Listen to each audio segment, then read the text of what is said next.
நடிகை அஞ்சலி இவங்களுக்கு ஏகப்பட்ட பிரச்சனைகள் மேல மேல வந்துகிட்டே இருக்கு. இப்போ ஒரு புது பிரச்சனை வந்திருக்கு. அதுதான் இவங்களோட வலசரம் வீட்டை காலி பண்ணி தர சொல்லி வலசரவாக்கம்ல இருக்கிற போலீஸ் கிட்ட இவங்க வந்து புகார் கொடுத்திருக்காங்க.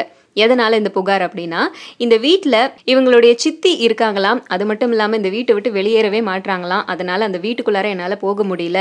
இவங்க இந்த வீட்டை விட்டு போகணும், அதுக்கு வந்து இந்த வீட்டை காலி பண்றதுக்கு உத்தரவிடணும் அப்படின்னு சொல்லி வலசரவாக்கம் போலீஸ் ஸ்டேஷன்ல இவங்க கம்ப்ளைண்ட் கொடுத்திருக்காங்க. ஆனா வலசரவாக்கம் போலீஸ் இது வரைக்கும் எந்த நடவடிக்கையும் எடுக்கலையாம். அதனால இவங்க கோர்ட்டுக்கே வந்து மனு கொடுக்க போறாங்களாம்.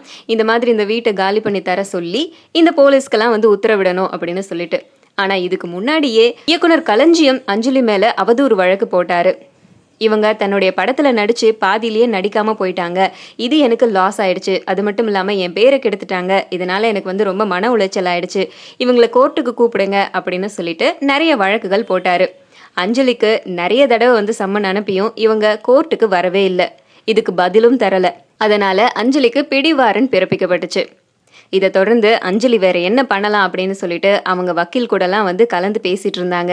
இந்த நேரத்துல தன்னோட சித்தி இவங்க கையில இருந்து மாசம் 50,000 ரூபாய் ஜீவனாம்சமா வேணும் அப்படின்னு சொல்லிட்டு கோர்ட்ல வந்து மனு கொடுத்துருக்காங்களாம். ஸோ இவ்வளோ பிரச்சனைக்கு நடுவுல அஞ்சலி எப்படி வெளியே வர போறாங்க? இவங்க வீட்டை இவங்க காலி பண்ணி கொடுப்பாங்களா, இல்ல இயக்குனர் களஞ்சியத்தோட வழக்குல இருந்து வெளியே வருவாங்களா? இந்த பிரச்சனைகள் எல்லாம் தாண்டி எப்படி வருவாங்க அப்படிங்கிறது அஞ்சலிக்கே ஒரு கேள்விக்குறியா இருக்காம்.